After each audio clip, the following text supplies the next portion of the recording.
Good afternoon, everyone. The July 17th, 2024 regularly scheduled meeting of the Land Use Committee will come to order. It is 2 p.m. I'm Tammy Morales, chair of the committee. Will the clerk please call the roll? Councilmember Moore. Councilmember Rivera. Present. Councilmember Wu. Present. Vice Chair Strauss. Present. Chair Morales. Here. 4 present. Thank you. If Councilmember Moore, I see her online. Councilmember Moore, maybe I'll call one more time. Councilmember Moore. Okay, if she presents herself, we will announce her. Okay, thank you. We have 3 items on the agenda today, all informational items. We have a briefing and discussion on 3 of our Equitable Development Initiative projects. We have a briefing and discussion on an annual report on our accessory dwelling units program. And we have a discussion with community organizations and different players in the housing space to talk about our comprehensive plan with a focus on anti-displacement strategies through a housing lens. If there's no objection, today's agenda will be adopted. Hearing no objection, today's agenda is adopted. We'll now open the hybrid public comment period. Naomi, how many folks do we have signed up? We have 2 signed up in person and none online. Okay, so each person will have 2 minutes. When you hear a chime at 10 seconds, that means please wrap up your comments. Speakers will be called in the order which they registered, and we will go ahead and open the public comment period. So Naomi, please call the 2 speakers. First, we have Alex Zimmerman, followed by Steve Rubistello. Thank you very much. Just in time. Dear Heil, my dirty damn Nazi Gestapo anti-Semite junta, bandito and killer.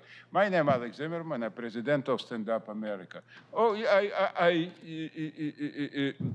my English not so good. I read this report. What is you have? You are genius. In 23, you open 500 condo. 500 condo for 1 year. I never see like this before in Seattle. Only one question, 200,000 people who need apartment go to this 500 condo? It will be more dangerous than concentration camp, you know what it mean? Or jail, you know what it mean? 500 condo, open in 23. Geniuses, you fixed everything. I read today article from Public Cola. You all millionaires. All club of millionaires. I disabled man and social security very low, but you all millionaires. Question right now simple. Can you super smart millionaire doing something for 200,000 people who need apartment? Low income, senior citizen, disabled people, yeah, homeless. Can you do this? Exactly not. So for this, for 10 years, I told you 100 times in every meeting, you need to open better room in City Hall, down, you know what it means, 1 day per week, from 9 to 9, for 3 minutes, so people smarter than this freaking garbage who come here, you know what it means, will come and talking. Civilize, educate people, what is one changes never come here. Everything what is I see here for many years is a human garbage, low class, professional. Nothing to do with real changes. Stand up, idioto. We need real changes. Next up, we have Steve Rubistello.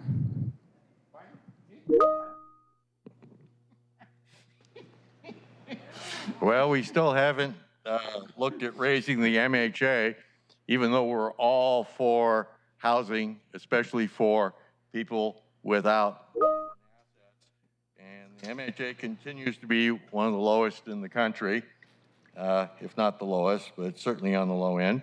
And we are evening out the number of trees in the city of Seattle. We're eliminating them in the areas that we have them. And so it's going to be equal, 0, 0.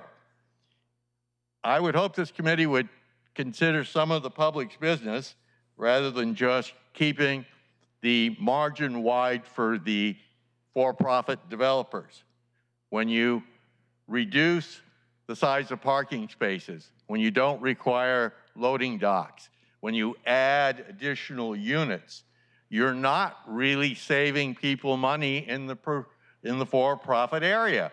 One of the reasons why your system is not working is because if you have $1 million unit, it stays $1 million unit. So if you add more units, you make it more profitable for the developer, they just put it in their pocket. They don't sell those units off cheaper than what they could get in the market. And that is one of the main reasons why Seattle continues to have the same problems. Now, one thing the council did that actually did help, thanks to CTAC raising the minimum wage, and I don't know if it would have passed in Seattle if CTAC wouldn't have done it first and kind of embarrassed the council on their liberal credibility. And I think at this point, when you look at what it costs to live in Seattle and look at the wages, look at that. Also look at subsidies towards the people that are buying rather than continually making developers wealthier and wealthier. Look at their prospectuses. They don't say they're making no money. You're wrong. They will donate $1 million. Go. We have no additional commenters online or physically present. Okay, so we will go ahead and close public comment and move to the next agenda item. Naomi, will you please read item 1 into the record?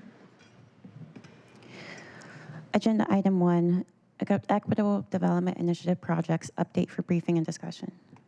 Great, thank you. Okay, so we're joined by Jenna Franklin with the Office of Planning and Community Development. Cesar Garcia with the Lake City Collective is joining us online, I believe. Asia Tail with Yehao Indigenous Creatives Collective, and Edwin, Lindo, and Caleb Germano, are they? Edwin is en route. He was Okay. getting off light rail. Okay, very well, with Estelita's Library. So I will let y'all settle in and ask you to please introduce yourselves and get started with your presentations. Great. Thank you so much for having us back. We're really pleased to bring 3 EDI project grant recipient spotlights to you today.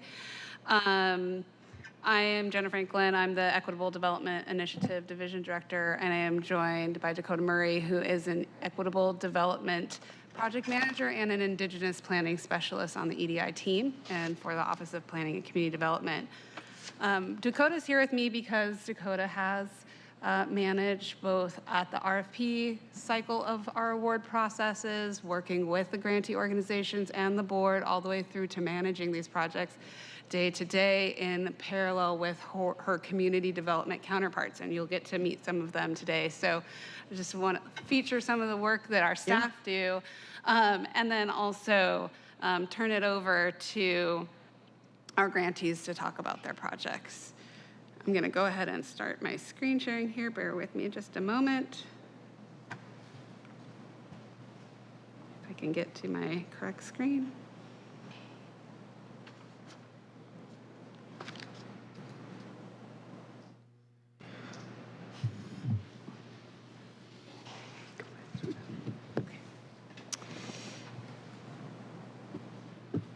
There we go. We're in business. So joining us online is Cesar Garcia. He's the co-director of the Lake City Collective. This is a grantee project that is really special. We're excited for Cesar to talk about their development journey. And I'm going to minimize this so everyone can see the full slide. And with that, I'm going to turn it over to Cesar to introduce their project and talk a little bit about how their development process has been going and what's ahead as well.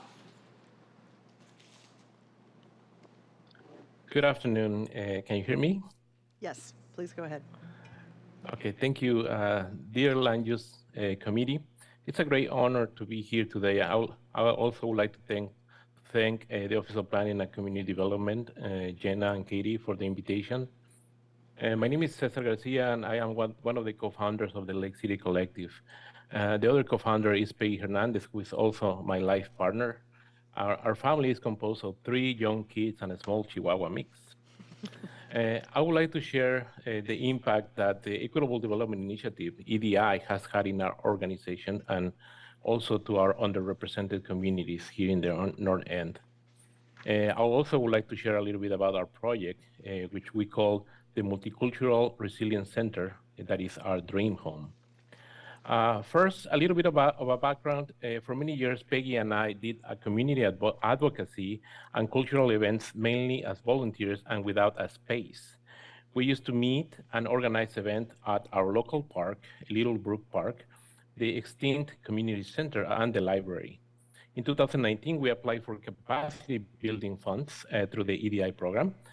We had applied a previous round and were not successful, but the second time we were awarded funds, and that was a life-changing event for us, for Lake City Collective, and also for hundreds of families and minority businesses that we support through our work.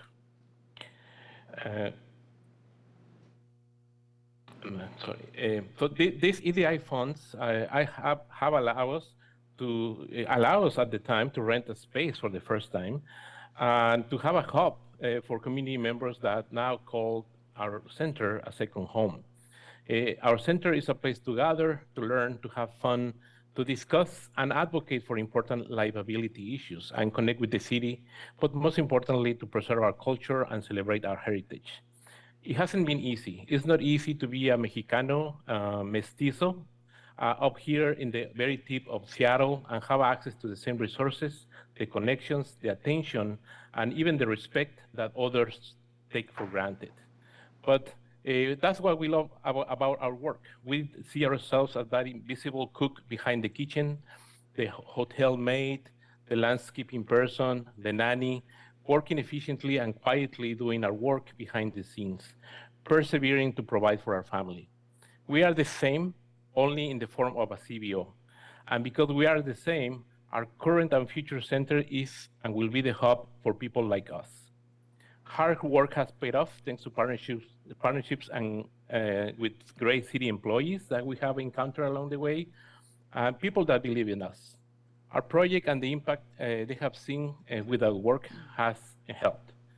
We couldn't have made so much progress in food access, food justice, cultural preservation, environmental justice, pedestrian infrastructure, environmental and social justice without the city's help and support. But especially, we would like to thank the EDI and OPCD who have given our community a home and the opportunity to be stewards of our community and have a chance in self-determination. Our project is entering a development phase, and through our capital campaign, we are pursuing grants and funds from other sources, including the EDI funds. Our project is expected to be about 25,000 square feet. Right now, our current center is about 6,000 square feet. We will have a large multipurpose community room. We will have a demonstration kitchen, an art gallery, a community art studio, business and entrepreneur support offices, a children's playroom, an urban rooftop garden, a patio, as well as meeting rooms and a photovoltaic array. So that's our project, and I'll be happy to answer any questions. Thanks for the opportunity. Thank you, Cesar. It was also really wonderful this past weekend. Lake City Collective joined us, planners from our office and another Equitable Development partner at an event in South Lake Union with MoHi, where we engaged families and children in planning and envisioning what equitable development in Seattle can achieve. And so it was really awesome to have them there, but they also brought a full-scale model of their future home, which was incredible to see. And you can just imagine when you see it, people activating the inside and the outside of that space and really creating an anchor in that neighborhood. But was even more wonderful were all of the members of Lake City Collective who came and staffed with Cesar to see the, not just the commitment to the work, but also the community that they're building and the connection that they share, and having all the kids build Legos and show other kids, how to plan and build something. So anyways, I wanted to note that and thank Cesar for attending that MoHi event with us. With that, are there any questions specifically for Cesar, our team, about this project? I have a couple of questions. The first is, Cesar, you mentioned food security and food access. Can you talk a little bit more about what that is and how this has supported your effort there? Yes, thank you, Councilmember.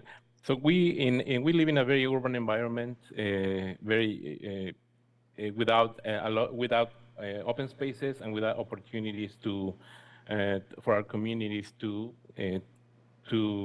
have access to foods that they traditionally eat. And also, very importantly, a lot of the community members that participate with us, they come from small pueblos and villages where, you know, the way of life was to, you know, to plant, you know, to harvest. And right now they are in the middle of an urban environment. And so we have this wealth of knowledge from all these community members and who don't have access to the foods that they eat in their culture.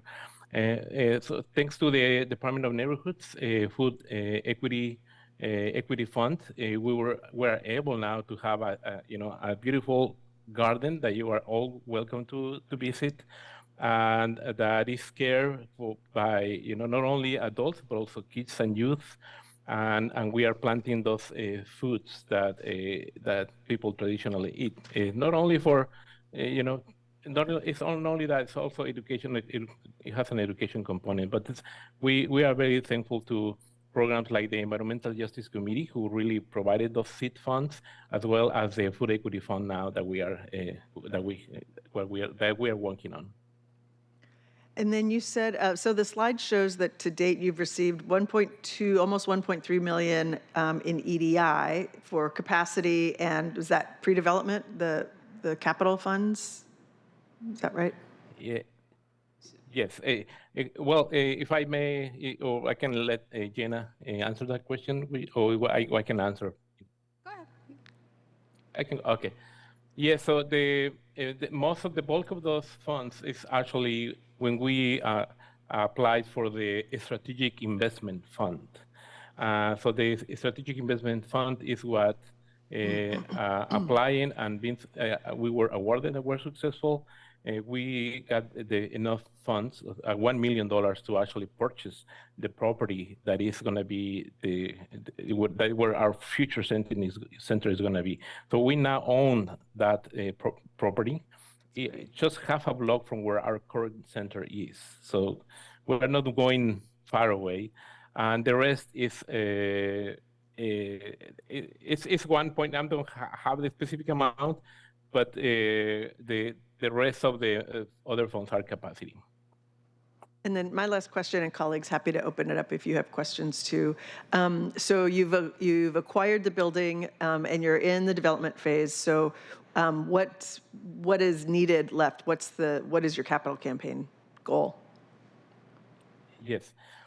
Well, we acquired the property. Is actually, it's an empty lot, so which gives us like a blank, you know, canvas to work on. So and the cost of the project has been going up since we started working with the designing team. You know, a lot of factors have kind of have increased the estimate of how much the project is going to be. But now it's the project is going, like we started with an estimate between 12 to 15 million. Now we're talking about 20, 25, and even, you know, if we delay on a lot on getting the necessary funds, we can go up to 30 million. Thank you. Councilmember Moore. Thank you, Chair. Yeah, thank you, Cesar, for being here. And this is, you know, a great project. I'm wondering if you could just walk us through a little bit of how this all came about. You know, how you had the initial idea, and then how did you make contact with the OPCD? Were you aware of the EDI fund? Like, just really interested in how that, you know, from idea to actually now owning your building, how that all occurred. Yes, Councilmember. Well, I would like to give a lot of credit to the Department of Neighborhoods Community Liaison Program. That was my school. Before, I was not involved. I did not. You will ask me how city government works. Well, I will not. I don't know. Maybe right now it's not that I know a lot, but back then I didn't know. And the CL program actually kind of was that school. I was doing a lot of outreach for them at the time, and I really learned, how the city worked. When we became a CBO, a community-based organization, in April 2019, we started trying to connect with different departments, the city departments that, basically knocking a lot of doors and learning about this process. So it has been a slow process for us. We are organizations, minority organizations sometimes harder time to connect with people and people in power. And I love this council this time because I have been able to connect with people like you, Councilmember Moore, and Councilmember Rivera. But the last time around, we were invisible essentially in our district. So that's why that also affects organizations because you cannot connect with people in government as quickly as you would like. So I don't know if that answered your question. Thank you. May I ask another? Yeah, please. Thanks.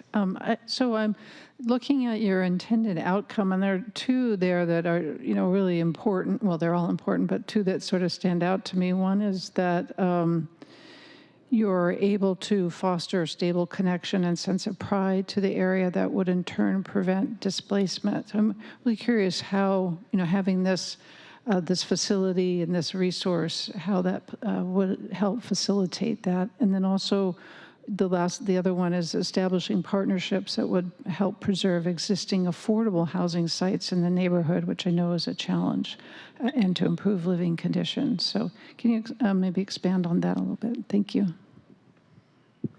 Yes, thank you for your question, Councilmember. Well, we are all the community members that participate with in our programs. They have been in their neighborhoods like for many years, 15, 20 years, if not more. And a lot of many of it, oftentimes they are always, and we are always under certain different kinds of pressures, and these pressures, a lot of people tend to believe that the economic pressure is the most important. It is important. However, we see that there are other pressures that really makes people decide to leave. Safety is one of them, but also bad management. A lot of the people that we support that come to our programs, we are all renters for the most part. And we have seen that bad apartment managers, apartment buildings that are in not the best shape, is what actually making people leave their homes. We try, kind of answering the second part about partnerships, we try to really form these relationships with the owners of those buildings, with even the apartment managers, to try to kind of solve, or at least kind of mediate a lot of the challenges and issues that a lot of the renters see in their in their apartment building. So we also, a lot of the prevention that we do, if you are in your community, like let's say Little Brook, where is our home base, and you feel like, you have 2 blocks from where you can get support and information and be connected to city programs, just in your own neighborhood, and you feel safe, you feel connected, you feel like the culture is being celebrated in your own community, there is a very high chance that you will stay in this neighborhood. It doesn't matter if the rent goes up a little bit. It doesn't matter that you have, challenges in your building. You feel connected to that place. You feel like you belong to that neighborhood. And that has been our EDI strategy. That's our goal, to feel like you belong somewhere, to feel like you can be a steward of your own creek, you can be a steward of your own park, and that's our strategy. That's why we are, at least at the organizational level, we are not talking about housing, because there is, a lot of, sometimes the housing, the rent that people pay here, for the last 15, 20 years is more affordable than what is now called affordable housing in Seattle, because they have been there for years and years and years, and the rent is cheaper than the affordable housing price. Thank you. Thank you very much. Councilmember Rivera. Thank you. Thank you, Chair. Hola, César. Encantada de verte otra vez. Gracias por estar aquí hoy. I just want to ask about, or clarify, and Cesar, maybe this is more of a question for OPCD, so I'll ask it and you're welcome to answer, or they can, then they can as well. Is you mentioned that you got the funding through the Strategic Investment Fund, which actually is not EDI funding. Strategic Investment Fund was the one-time funding program. I think right now it's administered via the East EDI folks at OPCD, but it was meant to be one-time funding.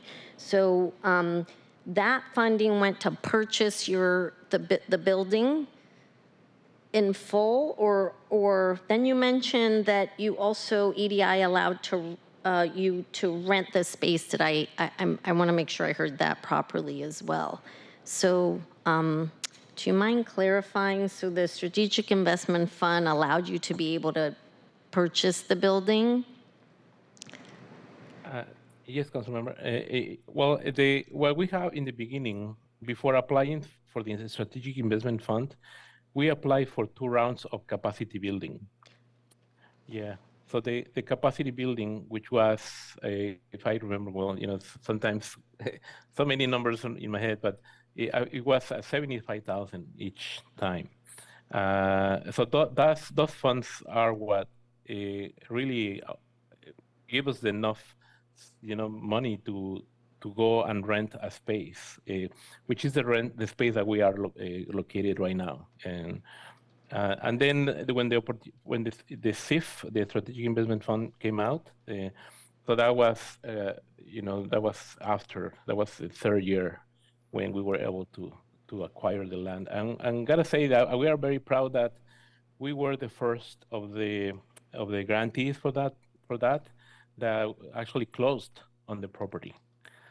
We work, night and day, and we were really happy that we closed on the property. And then a lot of that, it was actually the partnership that we did with the owner.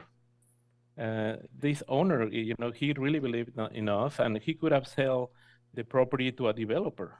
He was actually pursuing a developer to build, I don't know how many floors of apartments. But he believed in the work that we were doing, and he saw himself how the community was transformed with that work. Pedestrian safety, and advocating for a new redevelopment of the Little Brook Park, 2.2 million with city, county, and state funds to get a redeveloped park. So he saw the change, and he, instead of selling to a developer, he said, I'm gonna wait for you. I'm gonna wait for you, and when you can come up with those funds, our partners want to sell it to you as opposed to a developer. Thank you, Cesar. And that's just a testament to the work that I know you've been doing in community up there even before you got the SIF award. So really appreciate the work that you're doing up there. I have one last question, if that's okay, Chair. Sure. And that is just to clarify, Cesar, the project that you're doing, you said you're trying to get more funding. Is it to remodel the building, or can you talk a little bit about what and did I hear it right? Did you need an additional 30 million, or sorry if I heard that incorrectly? No, the lot, the property that we purchased with SIF funds, that lot is currently, empty. It doesn't have any structure. Yeah, and so the fundraising, the capital campaign will be to go through the to build the center, like from the ground up, or even underground up, I would say, because of the parking. I really would like to emphasize something really quick. We had our EDG meeting, the early design guidance meeting with different departments of the city. It was we were so nervous about that meeting, and it was we came out from that meeting, the designing team, Katie Sheehy, who is our project manager with Office of Planning, myself, so delighted that all the people that were there from different departments, City Light, SDCI, SDOT, all these different departments were so supportive of our project, and they were trying to see how to work, like how all these different investments that are happening in our neighborhood, how can that all work in synchrony to our project. So that was also a great experience to have, in that regards. Gracias, Thank Cesar. you. Councilmember Wu. I just want to echo my colleagues. Thank you for all that you do. And Councilmember Rivera took part of my question. I was going to ask, well, congratulations to making it to the development phase. Wanted to see if you've come across any challenges, any suggestions on how city can do better to help support you in your efforts to make progress in your project. Yes, there are a lot of things that can be very helpful, Councilmember. Of course, funds, all EDI projects, we have relied, as you heard, on EDI funds to continue our projects and to use, like for example, we are pursuing a federal grant, a very important federal grant, and it's very possible that we will need bridge funds while that happens. We are positive it will happen. And so those another round that we can apply, another CBOs can apply will be of course very helpful. And we are talking about the land use in this today.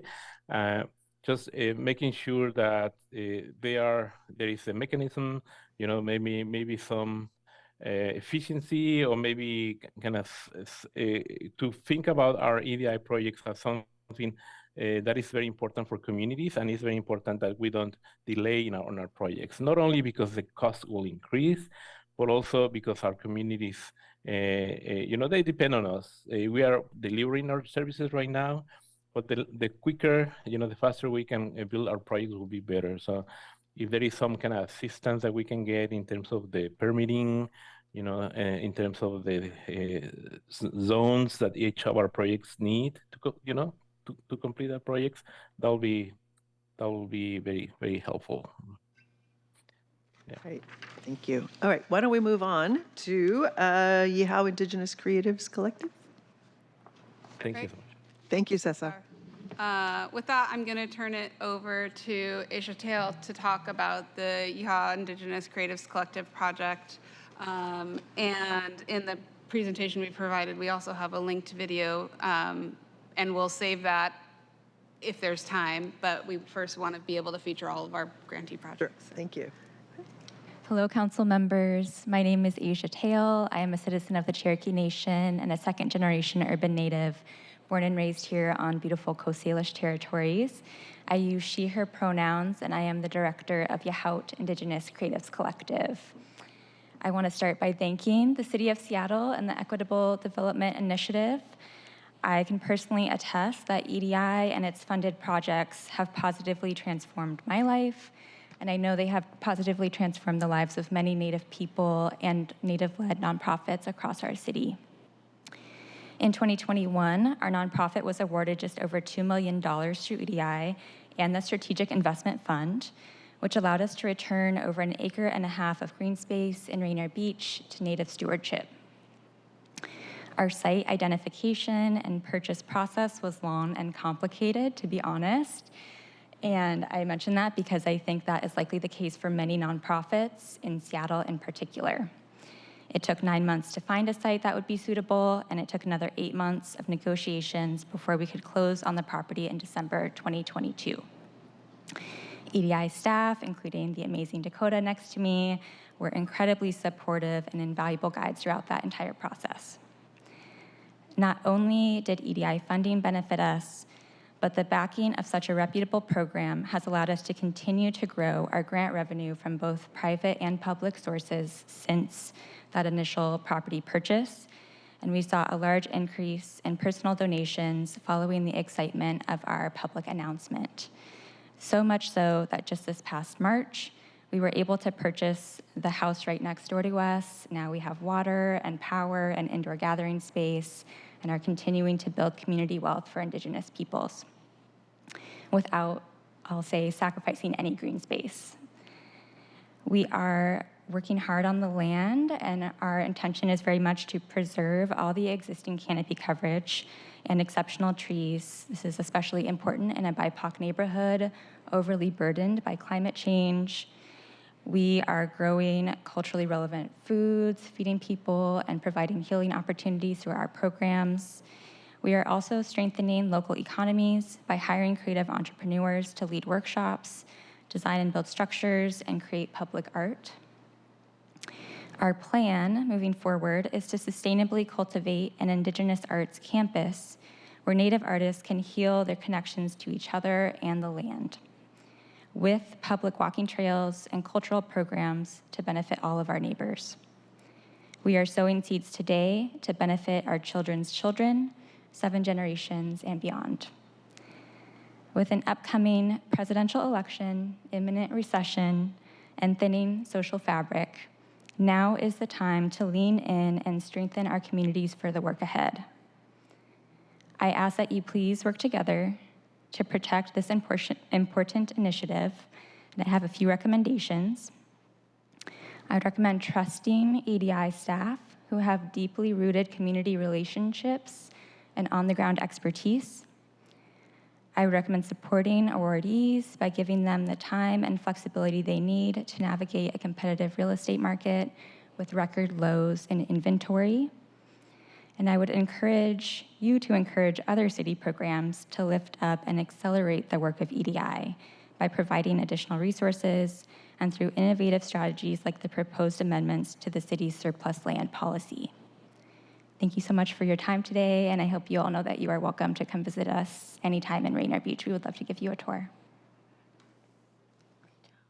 Great, thank you very much. It's an exciting project, and I will admit I have not been out there yet, but I'm happy to go out and take a look. Colleagues, are there questions yet? Okay, I have a question, and I'll probably ask everybody, but if you can talk a little bit about how, this might not apply to some of your projects, but how going through the city's permitting process has impacted the timing on getting these projects done. I can start, and then I'll ask if any of our grantees want to talk about how they've navigated even just learning. What we hear most often from grantees is it's an unfamiliar process, has a lot of layers, so there's a learning curve to it. But also, some of the things our grantees are trying to do are innovative uses in areas that exist under certain zoning. And so there's more work that we need to do across departments to make sure that we are, positioning our director and deputy director to work with SDCI, and then also making sure that things that are sort of technical barriers, such as clouds on title related to structures. This came up this week, so it's fresh in my mind. A cloud on a title where an acquisition is pending that could be held up because it takes 3 months to clear that in the SDCI database. And our director was able to work directly with SDCI to start mapping a way to address that and not bring the project schedule sort of to a halt. So that's one example. But I think, we know that we have folks doing really interesting, necessary, innovative things. And so to have an open mind means that we also have to examine the why for some of our rules and processes and who they benefit and who they burden, and whether or not they actually facilitate building inclusive and connected communities where a diverse group of people in Seattle can actually have access to the services and the amenities that they need to thrive. I don't know if I'll ask my grantee organizations whether or not you have any thoughts on the permitting process. I can speak to it when now is fine, or? Green button. This is Edwin Lindo with Estelita's Library, and he'll talk about his project. I can skip ahead in the slide, and Edwin can incorporate thoughts on permitting, and then we can go back to any open conversation. No, I was just going to add that to your point, it is incredibly new when you're trying to get to know, as Cesar mentioned, the operations of the government systems. It's relational currency. And if you don't know folks that exist in those different departments, I've had environmental consultants say, Edwin, this permit's going to take 7 months for us to just do drilling in the street.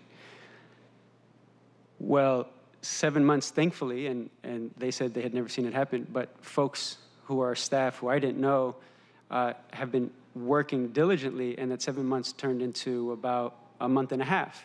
And that expedites, that saves us money, that saves us time, that saves us the amount that we put someone on a contingency or on retainer, and it changes things. And that's just in the acquisition phase. The part then, perhaps with Cesar and others, of if you're trying to change land use requirements, or if you're trying, what we're trying to do is have intermediate phase of an old mechanic shop turned into a community space as an intermediate situation until we build something. And a lot of folks say, oh, yeah, that's not possible. And we're thinking, well, it used to be an old mechanic shop and people were working there just 6 months ago, but now we can't use it to read books. What do we need to do to get that? And I think it is the point of innovation, understanding that there's clear legal limitations, but how do we get through that would be a good approach. Thank you, Edwin. If there are other questions before Edwin talks more in depth about his project, we can pause for those. Why don't you go ahead, Edwin, just introduce us to your project. Yeah, and introduce yourself. Well, no, I think. Yeah. Oh, I'm sorry. Yes, I'm sorry. Go ahead, Councilmember Wu. Yes, and then a quick question. Do you have like a development consultant, someone who could help you through this process? Or is this something you'd recommend the city provide? The city should provide that capacity. We are eventually going to get a development consultant, but because that costs money, we are trying to save that until we absolutely need it. So we're figuring it out on ourselves. Thank you. I have a question about the previous project. Are you engaged in a capital campaign for site improvements for the house or development? Great question. So our intention is to start a community-engaged site planning process the end of this year, early next, once we can secure funding, and to make sure we include community voice in a meaningful way and don't kind of jump ahead on any design planning. So we'll know a bunch more then. Right. Thank you. Good luck. Councilmember Strauss. Thank you, Chair. I am going to just jump in. You didn't ask me about permitting, but here I am answering your question about permitting. And a couple statements first. I guess I'm not going to have questions for you. I'm just going to make a bunch of statements right now, which is that permitting delays EDI projects. Permitting in our city is not meeting my threshold of success. That's why we had an audit. And Chair, I appreciate you bringing that audit to this committee. I will also flag to Edwin your point of a mechanic's garage can't be certified for occupancy for people to read books in. What? I mean, I've heard the same story for for-profit businesses where they take over a former mechanic's shop gas station that has already been converted into serving food and drinks, and then they take over that space and they can't get their certificate of occupancy. And it was already done being used for that same purpose. And so, Chair, I'll flag for you now. I'm going to be asking the auditor to follow up the current audit with the second phase regarding certificate of occupancy. I will say, hearing from SDCI briefly and meeting with them ahead of the committee where they were going to present here, that SDCI is doing a lot of work to get themselves into a better place. And there are many departments that are not within SDCI that have permit review desks that still have work to do. And then there are also departments that are stretched thin. The fire department, this is not blame on them, but the fire marshal is required to approve permits, inspect permits, and be a fire marshal, which includes going to arsons, fires, etc. And so he's literally firefighting and trying to do his job. And there's not enough staff there. I'm not going to continue on this soapbox about permitting, but Edwin, your point of you're being told it takes 7 months to take the next step in your project, and then we as politicians are asking, why is it taking you so long? And it's actually within the city that is contributing to your issues. That's my statement today. Thank you. Thank you. Councilmember Rivera, is this about Estelita or the previous project? This is about, actually in general, thank you, Chair, sorry. Councilmember Wu raised the idea of a development consultant, and I just wanted to ask SDCI if this is something when you created the program that you thought about adding to the program, and whether you talked to law about, because I know there are legalities about what services we're able to provide with taxpayer funding. So whether this was something that was contemplated, if so, you know, what? Yeah, great question. So in general, I think the development consultant gets to the broader question around both pre and post site control pre-development needs. It also gets to the question around a technical assistance program, because that's one type of technical assistance. Dealing with environmental remediation is another type of technical assistance that we know is slowing down our projects. And so we do have in our longer term plan the goal of creating a broader technical assistance program. The work in front of us right now is to carve out the resources for that, both in staff time to manage and stand it up. What's the actual model for technical assistance? Creating something that's both proactive and reactive to emerging issues, and then working with law to define the areas of technical assistance in alignment with the city contracting and procurement rules that we are allowed to provide. That is something that our team feels very strongly is necessary, and grantees cannot plan for all the unforeseen things, but also we have, limitations on how we can fund via contracting mechanisms, and so a technical assistance program that can be applied in both a proactive and reactive way, we think is a really important component of addressing stuckness questions. Yep, great. I'm looking forward to that development. Councilmember, I'm going to ask us to let Edwin present his project, and then we can follow up with more questions. Please go ahead. Yeah, thank you. And I'm going to touch on a few things that Councilmember Wu was speaking about, the consultant. Having gone through this, we're now about 4 years in from applying to multiple EDI grants, receiving a number of capacity funds, which was incredibly helpful to just get us to the point of finding the property. So that's point number one, is the mechanisms of the funding that you all approve, unfortunately, create conditions where we're now behind the 8 ball, where properties go on the market, and within 3 months, it's off the market. But we're in the process of trying to get funding. And so contemplating what does it look like, and I know it's a major budgetary process, but the nimbleness that could be allowed for EDI to be able to say, yes, let's support X, Y, and Z in a more immediate way. So that's one. Two, as far as the consultant, I got to say, our communities aren't dumb, and no one here suggested that. I'm saying the fact that we would need a development consultant to maneuver the bureaucracy of a city says something about the bureaucracy of the city. I don't feel good paying someone just because of the relationship they have over the last 10 years. I get it, it's business, but that's on the backs of our communities. We should have those relationships. If you were to say, well, what does that look like, Edwin? It would look like each department saying, my role here is to make sure you know how to get a hold of us, and we'll connect you with the right people so things happen, which is what a development consultant does, because they have those relationships, except it doesn't make sense to me that I pay them $1,000, $500 an hour to just work their relationships. We should be able to have those for free as a community. And I believe that our community shouldn't have to figure out, I'll say this, in development, which some of you have been a part of, from an outsider perspective, it feels like a black hole. And the black hole is truly what I've noticed is a facade. It's a black hole only because we don't let the communities into those spaces. It's not a black hole because it's complex. It's not a black hole because we don't understand or we don't have the sophistication. It's a black hole because My P&L looks different than his P&L. And so the bank is going to talk to him before they're going to talk to me. How do we level that playing field and say, no, all these community-funded programs, they are developers, and we should treat them like developers. And the moment we got this grant, I received phone calls from banks, I received phone calls from developers and private developers and nonprofit developers and development consultants saying, we're here to help. I said, that's interesting. You weren't here to help before we got the grant.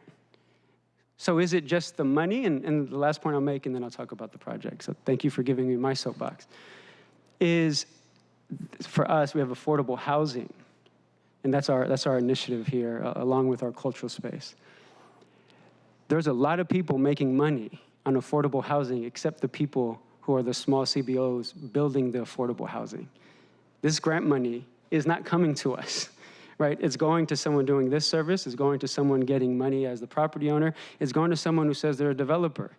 And we are trusting them with the lives of our organization. And so I really think having the holistic city, the holistic we, stepping in and say, we will make sure that this gets followed through the same way we do with a lot of private developments, which I've seen and I've observed. And I don't mean just here in San Francisco, where I grew up, and I've seen it.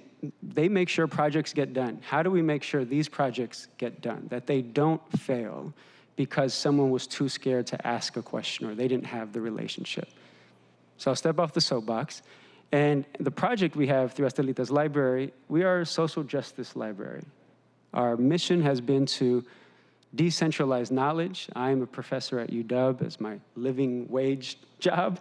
And this is the work we do because we love it, because our community deserves it. The books that we started with were the books that I learned from. I went to UW Law School, and I have my law school books in our library because we realized that our community, talking about capacity building, would come in and say, well, how do I apply for law school? Or what's the LSAT? We have an LSAT prep course. Or I'm getting a divorce and I need help. And my kid wants to learn about Black history, and they want more information about what that is in real Black history, or Chicano history, or Latinx, or queer history. And we had a neighbor, a young 7-year-old, who, I'm going to say this publicly, but we were really nervous. She lives around the block from their current location. She left her grandmother's house that was babysitting her and snuck away to come to the library and knocked on the door while me and Estelle, my partner, were there. And she said, I heard this library is for me. And we were like, yeah, you heard right. And she was like, it's about books, like about me, about Black people. And we said, yeah. And she's like, how does it work? And I said, here's a basket. Pick any book you want, and you can take it home. And she's like, I don't have to pay for it? No, you don't have to pay for it. She said, when do I bring it back? Whenever you want. And she did. She filled that basket up. Her grandmother was screaming. We heard someone screaming for someone's name, and she ran away, and we walked her back to her grandma. And she was like, I can't be mad at you because you ran away to go to a library. And the grandma effectively said, we're so grateful that this is in our neighborhood, that the place she ran away to, granted, it wasn't really running away, but the place she ran to was a place that I know she will be safe and people she cares about. And that's just one tiny example. And what we're really getting to is that the books were just the beginning. I grew up in public housing, in affordable housing, and the trap that set us up as a single dad that my dad raised me as, he had a choice between taking a raise at a nonprofit for $2 more, taking folks to their doctor visits, senior folks to doctor visits, or losing his housing. And he decided not to take the raise so that we wouldn't lose our housing, because every year they do the income check. And they said, the property manager said, if you take this raise, you're gonna lose your housing. And so we are trying to do something so transformationally different. We are trying to build housing without federal tax credits.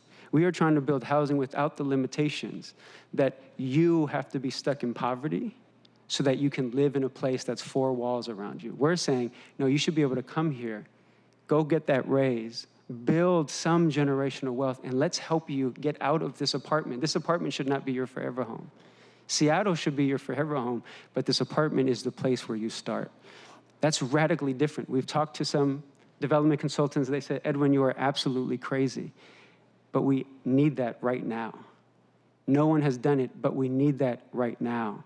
because it means you get to serve the community in the ways that they need, not the ways that the government decides they need it. And when we think about it, we have the main floor. It's y'all are maybe familiar. It's the old mechanic shop, Dragon Auto, across from the public library on Beacon Ave. It's an old family that's been in Beacon Hill, and we're grateful that they said, we want to go with Estelita's library. We've been negotiating with them for 3 years. 3 years. And they could have, like Cesar Project, decided to go with a private developer. They didn't.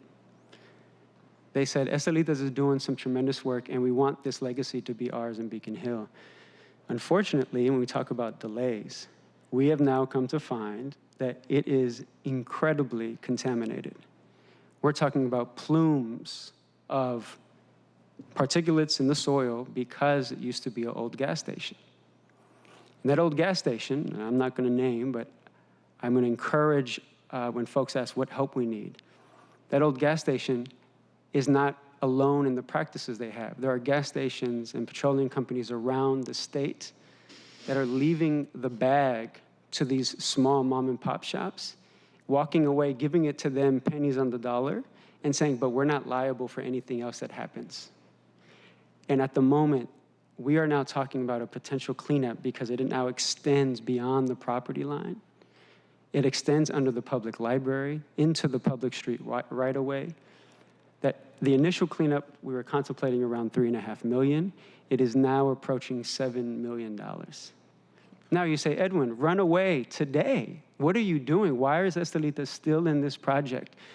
Because Estelita's commitment is showing that the cultural work of this tiny organization can clean up the neighborhoods that we live in. That these books, these communities, these voices are going to clean up the dirt that someone else was supposed to do.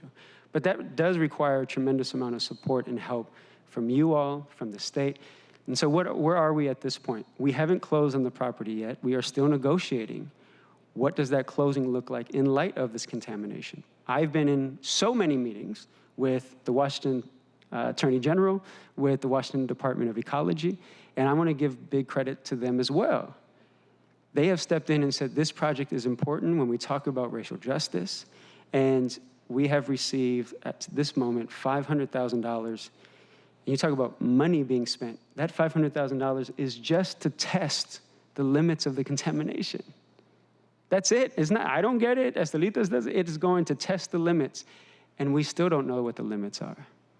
We have applied for $4.5 million. We believe we are highly competitive with the Department of Ecology. That's to help the remediation, to clean up, and it's all in the purview of building affordable housing.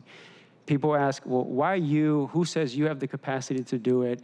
You should bring experts in. Again, we are the experts of the problems that we know our communities have. We are sophisticated enough to do it. And what we've been doing is, as we go through it, having meetings with ecology, lawyers, consultants, we are bringing community and showing them this is how it can be done. Why? Because I really believe that this is step one. If we're talking about building dense community housing and affordable housing, our organizations and EDI is not going to be able to compete against private developers. And those properties that are not contaminated, we're losing out just about 9 out of 10 times. But these contaminated sites, we actually have a chance because those property developers don't want to touch it with a 175-foot pole. But if we have the relationships and relational currency to move things within the city, it means we have an advantage. It means we can get it at a lower price. It means we can build housing in places that no one else wanted to. It is tricky, it is complex, it is protracted, absolutely. But it is absolutely within our domain and capacity to do this. We just need a tremendous amount of support. So I will leave that there and happy to answer any questions. Thank you, Edwin. I want to touch on one thing too.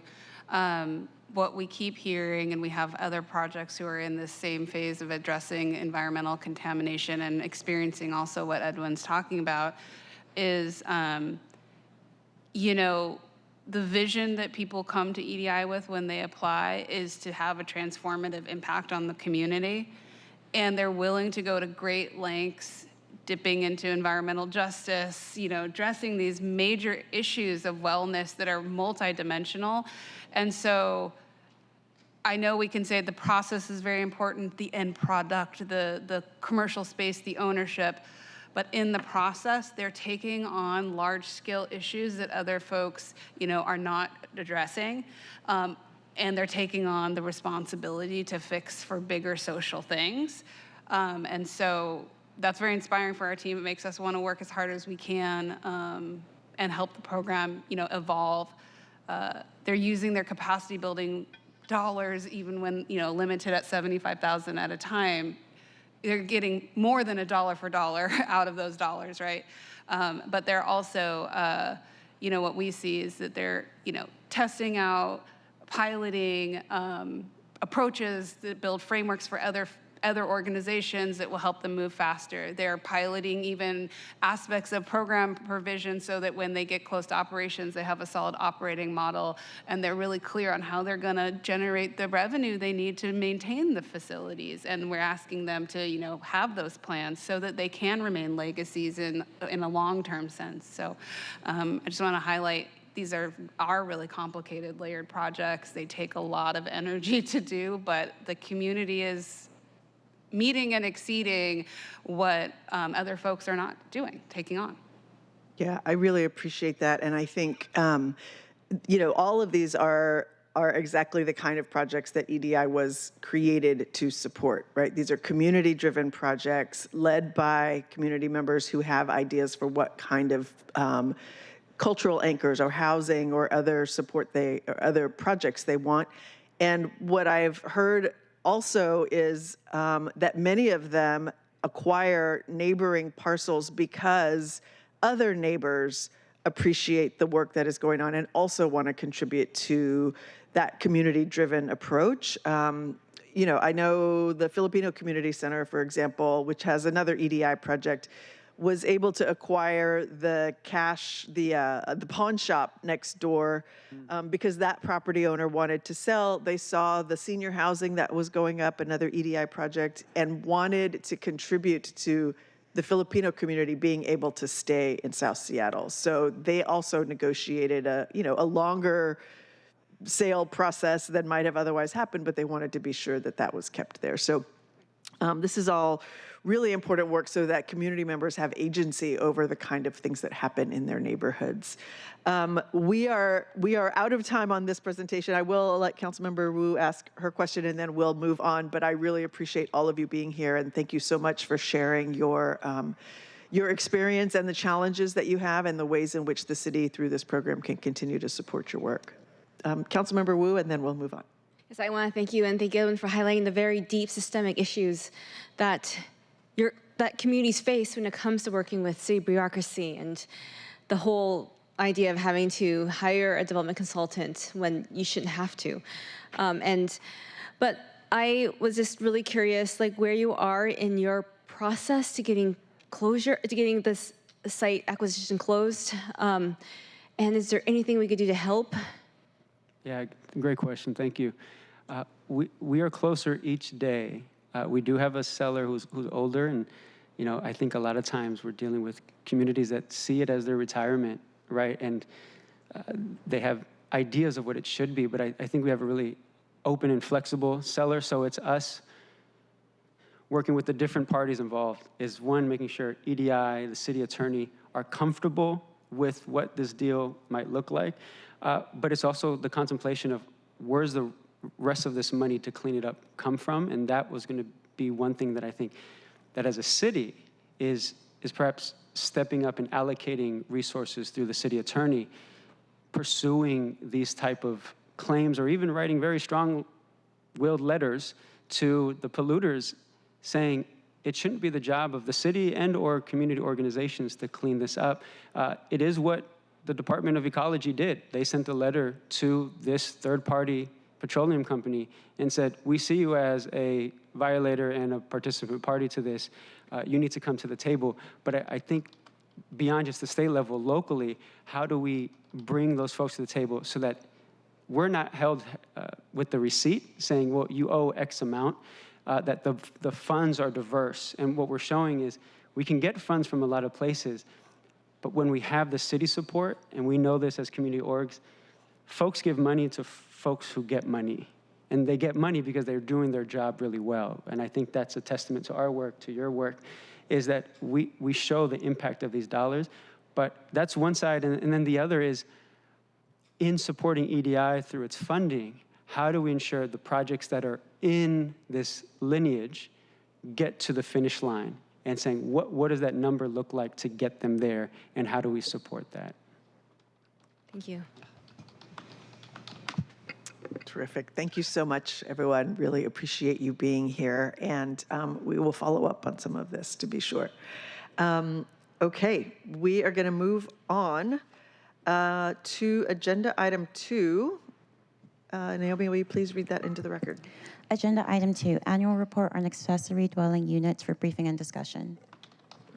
Great. Okay, so we are joined by OPCD, Rawan Hassan, Philip Carnell, I believe, is here, and Jeff Wentland. So please introduce yourselves and begin your presentation on the annual report on accessory dwelling units.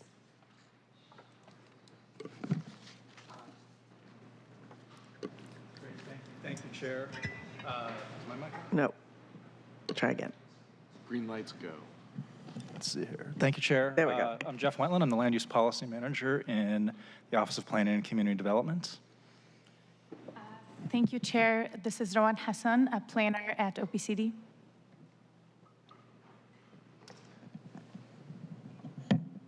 Philip Carnell, Planning and Equity Data Analyst in OPCD. And Rawan and Philip prepared the data and analysis in this report this year, so they're going to do the presentation today, and I'll be here as a resource for any other policy questions. Thank you. Please go ahead. Today we will brief you on the 2023 Accessory Dwelling Unit Annual Report. This report provides comprehensive analyses of ADU production and development in Seattle. It explored trends, regulatory impacts, and future directions. ADUs are secondary dwelling units situated within residential zones. They offer flexible living spaces and contribute to the diversity of housing options. They're either attached when they are connected to or integrated within a principal unit, or they are detached when they are separate structure like cottages in backyards. They're either used as condominiums when they are sold to a new owner. A growing number of new ADUs are condominiums. In 2022, 44% of ADUs were permitted as ADUs. Their average selling price was $750K compared to $1.18 million for principal dwelling units and $1.6 million for new detached homes. They're also used as long-term rentals.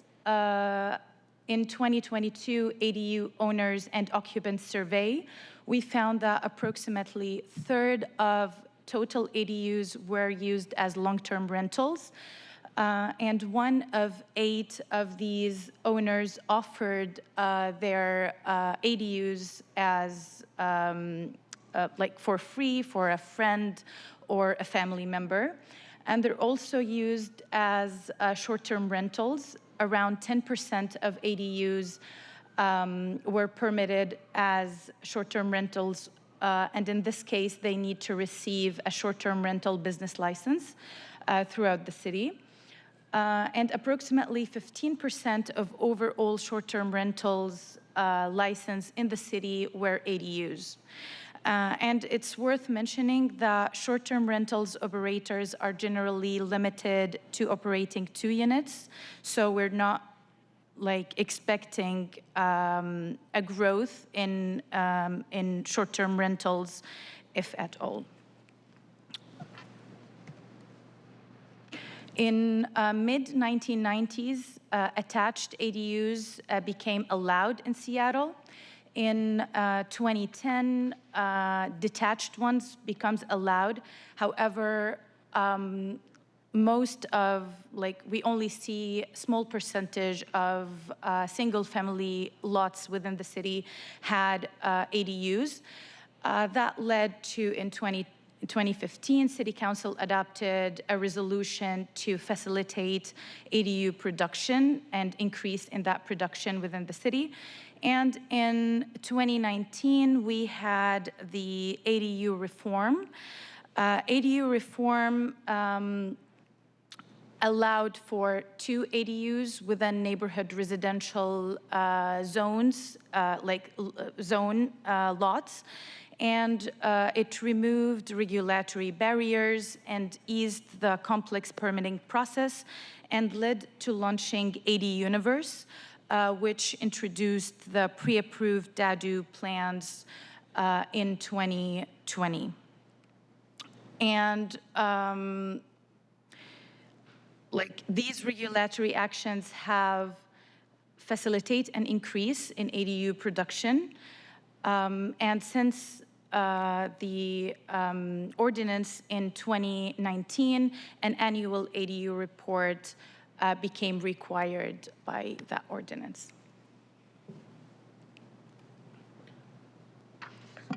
So next, looking at the current planning context, we'll say here that both regulations, including new state laws, as well as the King County countywide planning policies, are impacting ADUs and also impacting the One Seattle plan moving forward. In particular, new state laws from the 2023-2024 legislative session are promoting ADUs as well as middle housing throughout the cities in our state. HB 1110 will allow for middle housing in most cities that will require Seattle to adopt zoning that allows between 4 units and 6 units in areas that are currently neighborhood residential. In addition, HB 1337 will require that cities not just permit 2 ADUs per lot in neighborhood residential, but anywhere where there is residential zoning. So that would open up other zones where currently we allow 1 ADU today, such as RSL and low-rise. Both of these are impacting the One Seattle plan, in which will allow 4 to 6 units on all residential lots to be in compliance with that HB 1110, which ultimately will push us as a city to enhancing our housing supply and diversity and also improving affordability. So next up, we're starting to look at the results of the report. And this key result here is first that ADU permits issued in 2023 remain high. So if we're looking at the chart on the right, and if we're comparing 2018, the last year before ADU reforms in 2019, and 2023, permits issued were around 4 times higher last year. However, we do note in this report that applications for ADU permits, these are kind of the first sign that a developer or a homeowner would like to put ADUs on a lot. They actually decreased from 2022 to 2023. There are significant market changes happening right now in terms of interest rates increasing on debt, as well as cost inflation, and also potentially people holding off for more dense zoning with the new comprehensive plan. Kind of looking at where ADUs are permitted as well too, we're looking at around 47% of ADUs are permitted with 2 ADUs on site. So this would be mostly specific to the NR zoning that we're talking about here. And as the last bullet on this slide, around 13% of those detached ADUs were permitted using pre-approved DADU plans in 2023. Those permit timelines are decreased for those people who are utilizing that, with about 50 days lower than custom DADU plans, reducing the permitting timeline from around 130 days to 80, and also requiring fewer correction cycles for the permitting body. Next, looking at the geography of ADUs, we've got this map on the right here. And you can see there's these teal squares and circles, and that's where we permitted an ADU last year in 2023. Behind them are the gray squares and circles where permits were given years past. And over time, this map has really filled in. And as you can see today, throughout most neighborhoods that are NR, there have been ADUs permitted.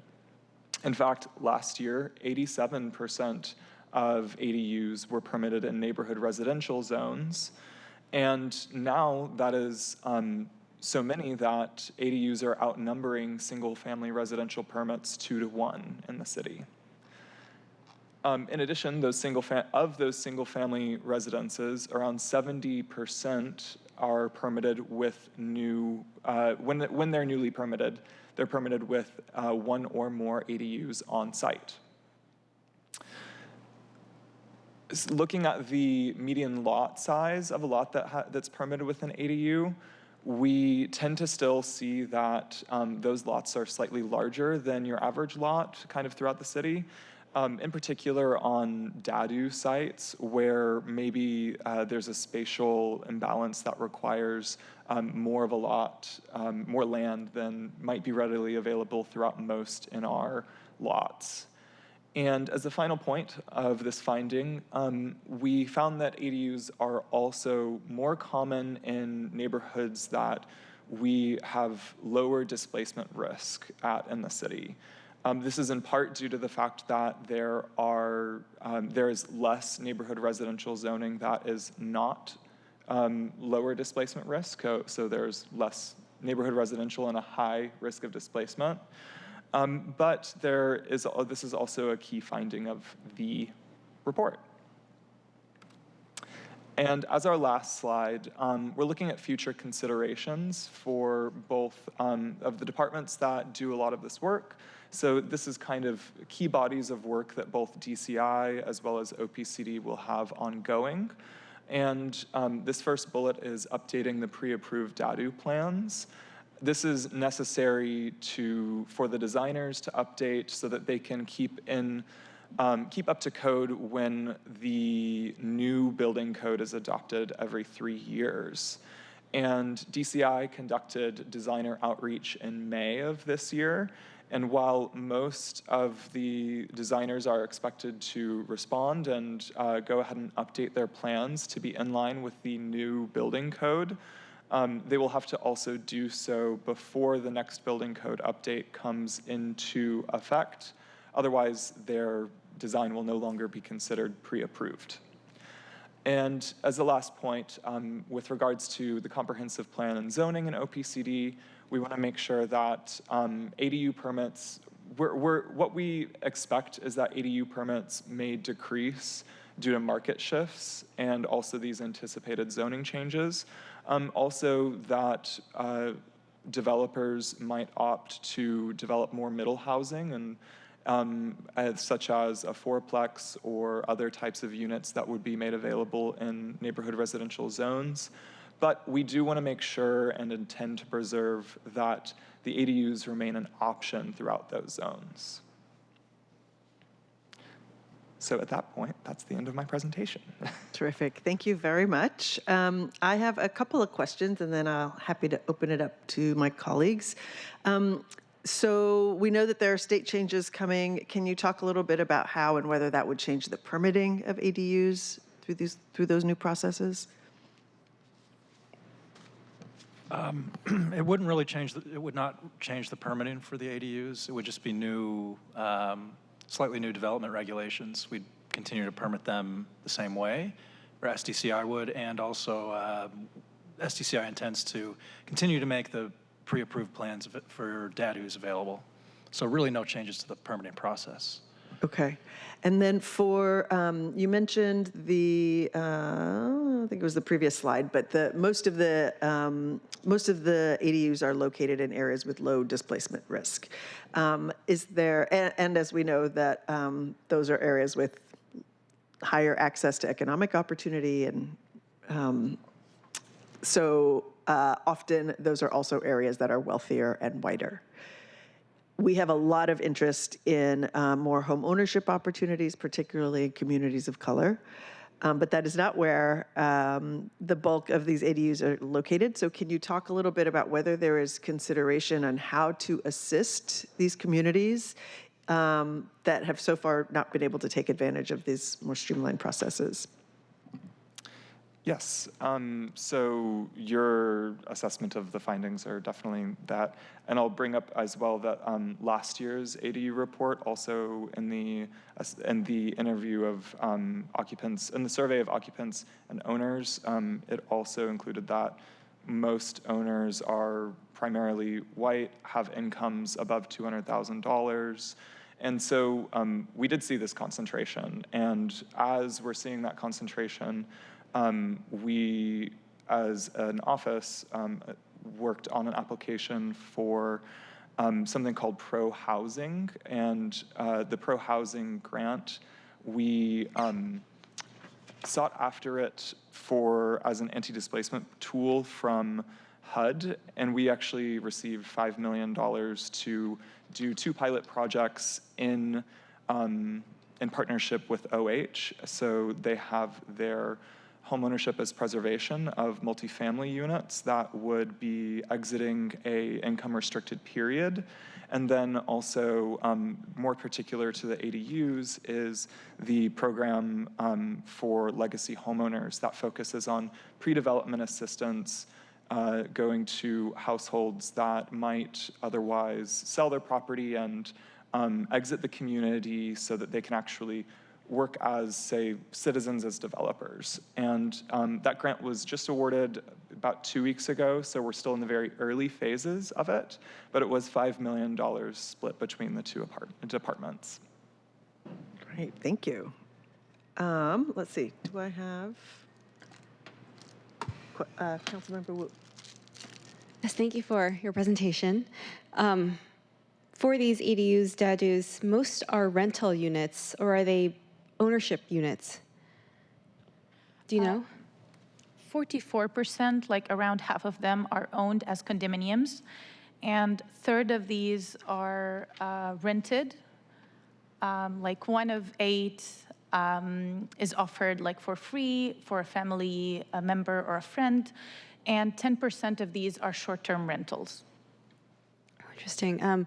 So you say in your last slide that ADU permits may decrease due to market shifts and anticipated zoning changes through the comprehensive plan. Are you suggesting that perhaps they decrease but other housing is created, or do we just lose that housing option? And how does that relate to comprehensive? I'm so sorry if you mentioned that earlier. Yes. So I think that the decrease that I'm pointing to is more of a shift in the market as properties are allowed to have more units on site. They might prefer to go with this new development pattern of 4 to 6 units as opposed to what is currently allowed today, which is 1 principal dwelling unit and 2 accessory dwelling units with a mixture of either 2 attached or 1 detached and 1 attached. And I'm so sorry, did you have a second? I might not have answered the second part of your question. Oh, no, that made sense. Thank you. Thank you. Anyone else? Okay. Very helpful. Thank you very much. We'll be interested to see how things play out once the statewide legislation is actually implemented here as well. So thank you very much, everybody. Appreciate it. Okay. Naomi, can you please read item 3 into the record?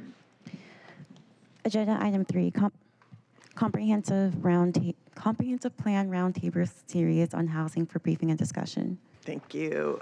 Okay, our roundtable folks are making their way up. So while they do that, I'll just say we're joined today by Representative Nicole Macri, Liz Underwood-Boltman from Puget Sound Regional Council, Sol Villarreal with the King County Realtors, and Parker Dawson with Master Builders.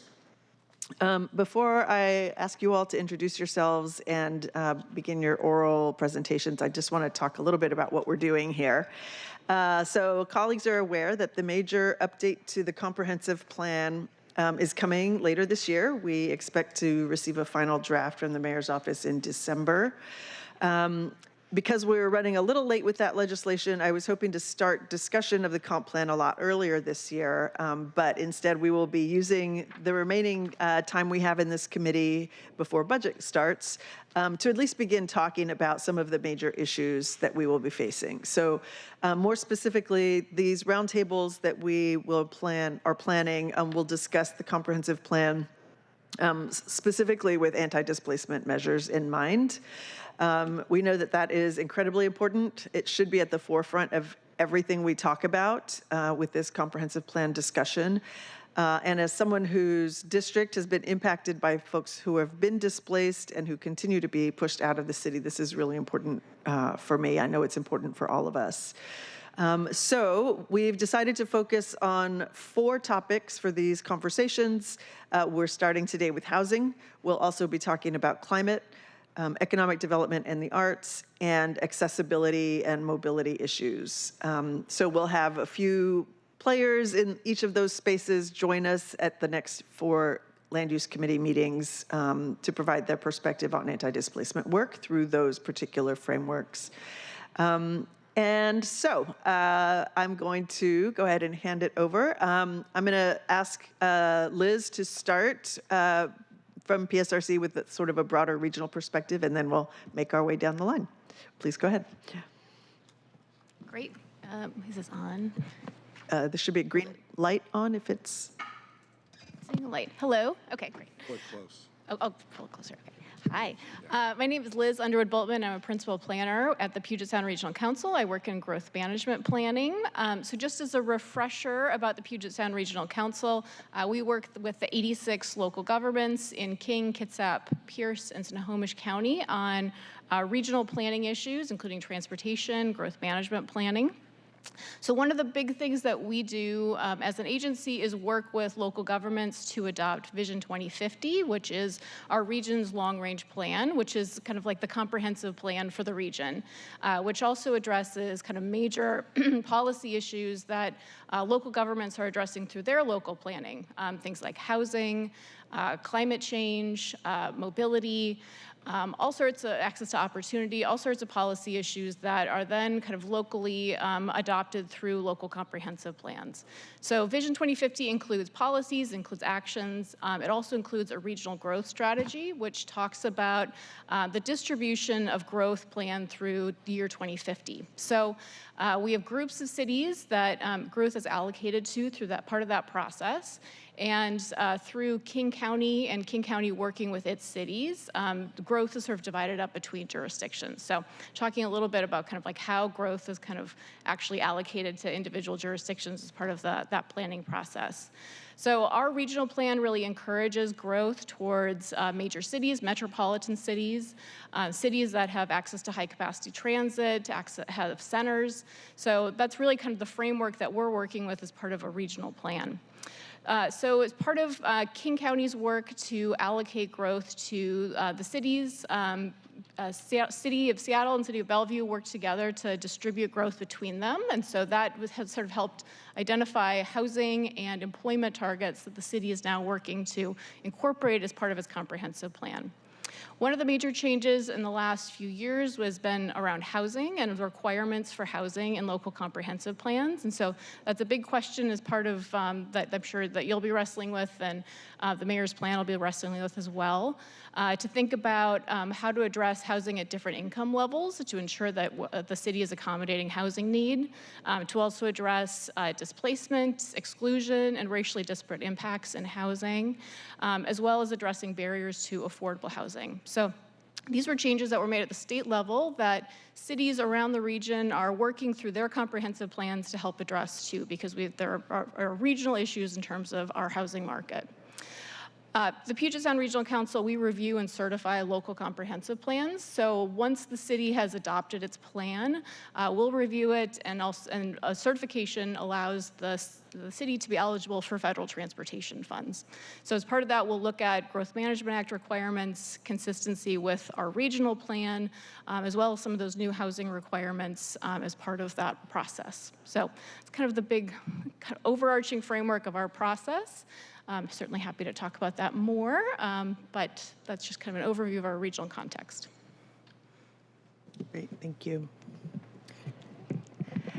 Thank you, Councilmember Morales and council members. It's great to be here. My name is Nicole Macri. I'm the state representative from the 43rd Legislative District, which includes areas from the Pike Place Market to University of Washington and several other areas in central Seattle. I'm one of 18 legislators who represent residents of the city of Seattle. We have 6 legislative districts here in Seattle. I think the 43rd has the greatest overlap with the largest number of city council districts, so have a lot of connection with several members of our council. And of course, in my work in Olympia, I'm really focused on making sure that our state can be a good partner with our residents and with our city government in particular to make sure we can meet the needs of residents. And of course, I know it is top of mind for all of you that we have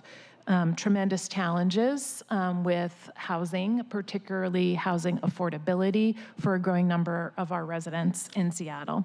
As Liz mentioned, the state legislature has been doing a lot of work in the area of housing as it relates to growth management. So the Growth Management Act was enacted in the mid-90s at a time of rapid growth in Washington state. As we particularly have faced this crisis of housing hitting every corner of the state, there has been more focus on what we call the housing element in the Growth Management Act, and really turning to our local communities to take more deliberate actions to expand access to housing, particularly affordable housing, and across all income spectrums, and to address issues of displacement and racial discrimination in housing, a legacy that as policymakers we all carry and are obligated to address. Comprehensive planning provides a rare and important opportunity for all of our communities to address the challenges we've had in housing, particularly the undersupply, which has been one of the primary drivers of housing cost in our region. We know that this plan that this council will enact will set the frame over the next decade, but will have implications for the next 50 to 100 years in the kinds of types of housing and abundance of housing that will impact hundreds of thousands of people in the city currently and in the future. I want to name a few statutes that have gone into effect over the last few years that are particularly relevant. It was really nice to come in and hear the previous presentations, which are also related to this work of comprehensive planning, the importance of equitable development, and the importance of creating a more diverse array of housing opportunities for people at all income levels, including accessory dwelling units. In 2019, the legislature passed House Bill 1923, which created a menu of options for local communities to choose to really create more housing diversity and housing affordability, and created incentives for communities to do that by providing support and planning dollars for local communities. In 2021, the legislature took bolder action in passing House Bill 1220, a bill that I was intimately involved in getting passed in the legislature, which really shifted the affordable housing requirements in the Growth Management Act from being encouragement to local communities to being required. So as you heard from Liz, the PSRC plays a key role in helping our local communities understand their obligations regarding housing targets across all income levels, across the spectrum, and making sure that we are hitting those. It also requires communities to take deliberate steps to address issues of redlining and racial disproportionality in communities and how they build their zoning and housing policies. And more recently, we passed House Bill 1110, which also known as the Middle Housing Bill, to require and promote a diversity of housing. And so that really is, I think, the high level on the state work that we have done. We are undertaking work, continued work related to expanding policy related to the intersection of transportation and housing, really promoting transit-oriented development to ensure that residents in communities across the state have equitable access to the transportation investments that we are making, both with state taxpayer dollars as well as local, regional and local taxpayer dollars. And so our work in that area continues. And that intersection of transportation and housing is also a very essential part of the comprehensive planning that you all will be undertaking. So with that, I'll pass it over to the next speaker and look forward to the conversation and questions. Can you hear me? Okay. Good afternoon, council members. Thanks for having me here. My name is Sol Villarreal. I'm a residential realtor in Seattle, and I'm also the VP-elect of Government Affairs for the Seattle-King County Realtors. So I spend a lot of time working with buyers in Seattle, trying to buy homes, a lot of them first-time home buyers. And as all of us know, I think, home ownership, when you talk about anti-displacement strategies, is really the best anti-displacement strategy that we have. There's no better way to make sure you can stay in Seattle long-term than owning a home. The problem we have is that there's a big gap in the types of homes we're able to build. And I think you saw with the previous ADU presentation, one of the reasons we see so many of these condoized ADUs and DADUs being built is because they're filling a really large unmet need that our current zoning isn't filling. And the fact that these are being condoized and sold individually is kind of a loophole, right? It wasn't the original intent of the legislation, is my understanding. So I think we have this opportunity with the comp plan to really be intentional about the kind of housing that we want to see built as a way to try and fill in some of these missing gaps. And I'll just give you an example of something that's near and dear to my heart that I see every day with my buyers that I wish I could sell every day that just doesn't exist. And that home type is houses that work for median income families, right? If you look at what we're building new construction-wise in Seattle, most of the new construction real estate that we're building for purchase is new construction houses that are, large, $1.5 million plus, or smaller, more affordable townhomes that are more in the $600,000 to $900,000 range. And that's the majority of what we're building for buyers to purchase today. The big critical piece we're missing there is that middle piece of something that costs more in that $600,000 to $900,000 range, but it's a 3-bedroom house that a family can both afford and can also, actually raise kids in when that time comes. So a lot of my buyers, when they buy their first home in Seattle, functionally speaking, that's going to be the only home they're going to be able to afford because of what we're building right now. So they can get into that first rung, but that middle rung of the housing ladder is just missing. And I think one of the biggest opportunities we have in the comp plan, or you as council members have in the comp plan on our behalf, is to help incentivize builders and give them the tools they need to be able to build that missing rung of the housing ladder to ensure that families who want to avoid being displaced economically from the city have options to go to, whether that's the first home they buy that they can then stay in for the next 15 years, or folks who are living in condos and apartments and townhomes now who want to have something to trade up to, they'll actually have an option that they can afford. So, it's one example. There are other housing types, obviously, besides affordable housing for median income families, but that's one that I see every day in my work. So it's something I'm very passionate about. And if we fast forward, 10 years, I would love to see an equal number of developments where you see a 5,000, 6,000 square foot lot that instead of having, 4 to 6 townhomes built on it, has 4 to 6 small houses. Each one is 1,250 to 1,500 square feet, 2 stories, 3 bedrooms, cost the same thing as what a townhouse would cost, same price point, same folks can afford to buy it, but now they can actually stay here throughout their life cycle, whatever they need for a house. They don't need to move because of the home type.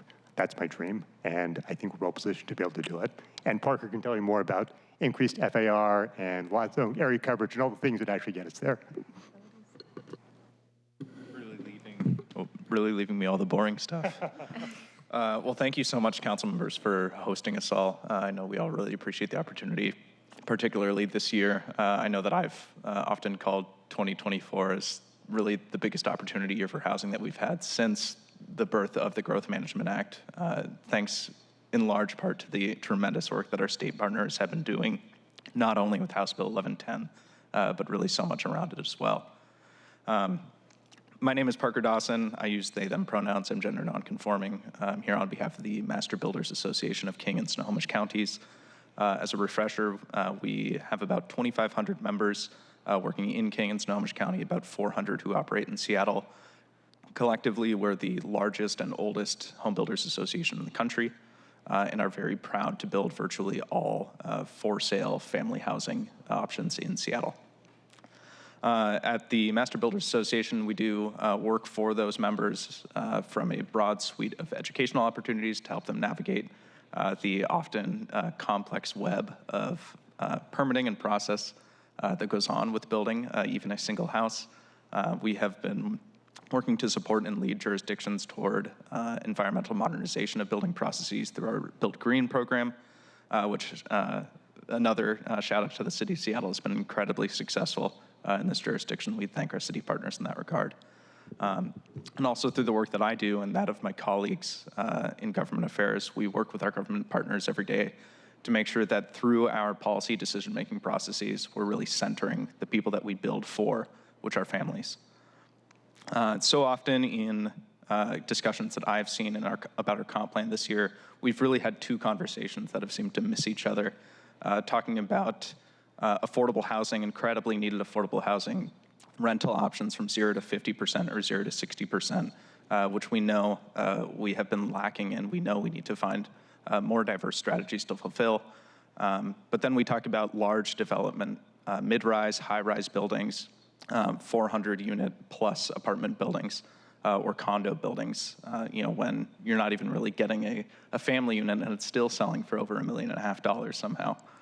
But what we really don't talk about is that family housing that Sol had alluded to, that 2-story house, 1,500 square feet, 3 bedrooms, something that a family can purchase and grow in, stay in, something that a person who has gotten the chance to live here their whole lives doesn't have to sell and leave their community for just to be able to have a dignified retirement in. Options where people who don't have the luxury of being able to access a multifamily home even can really get around in and learn to call home.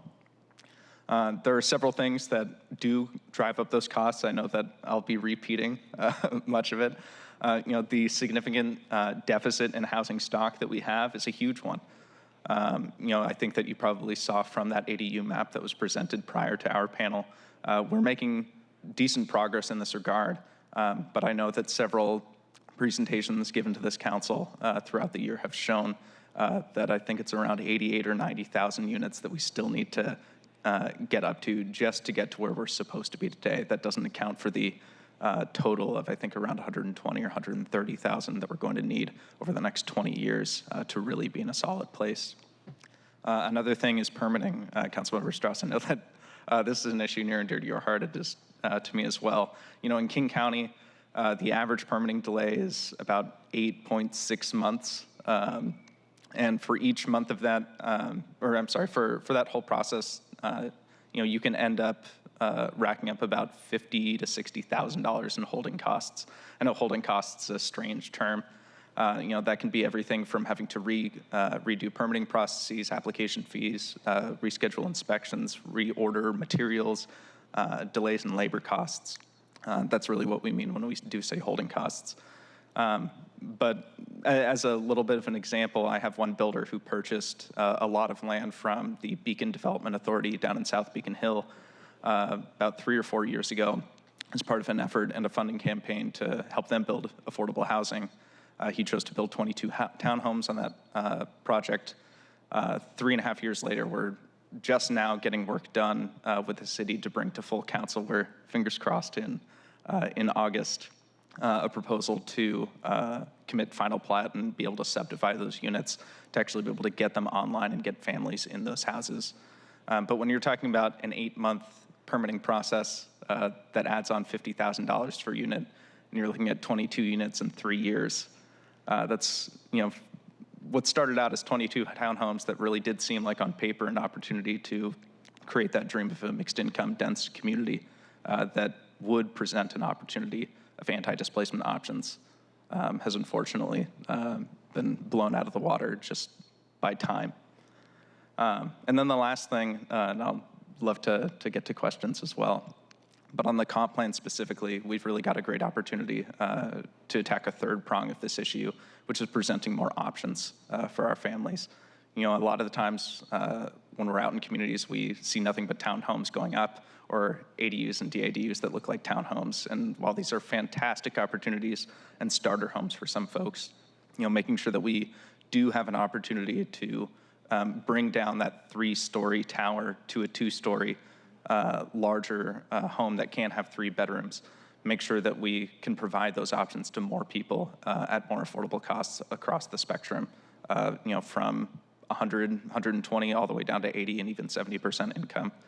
One of the biggest issues of having to build and really relying on building up into a 3rd story in order to get the FAR, the floor area ratio or bulk of the building, is that building a 3rd story is more expensive, one, and it lowers the property value too. Not to mention that less people want to hike up 3 stories to get to their child or to get to their bedroom on a hot day in a city where we proudly don't use AC, just like we proudly don't use umbrellas. Well, with that, I'll wrap up. And again, thank you so much and look forward to being part of this discussion and any of your questions. Great. Thanks, everybody, for being here and for being willing to respond. I'll start with a couple of questions. So you've all talked a little bit about diversity of housing types. I know that there are state issues with sort of condos and how that works. But to your point, Parker, about townhomes being somewhat inaccessible for some people, I'm thinking about my aging parents. How do we support a 3-bedroom stacked flat opportunity that could also be, for ownership in the city, as we're talking about how to increase density?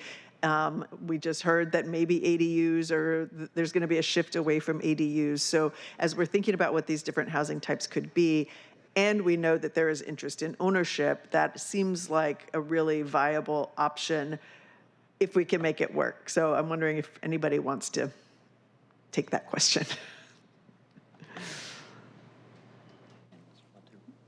Sure. Sorry.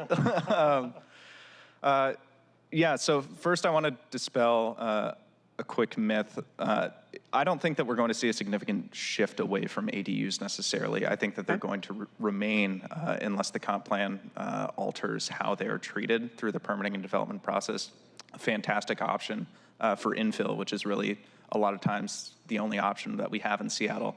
I do know that being able to incorporate lot splitting, simple fee, outright lot splitting, the ability for you to not condominiumize that ADU or DADU, but portion off your land as a choice or not, will do wonders in being able to give people the option, like your aging parents, for example, the ability to stay in their home and stay in their community while still being able to sell off a portion of that land through the DADU and be able to cash in on part of their retirement. So I think that that's one really great inclusion that OPCD has stated they intend to include in that comp plan process.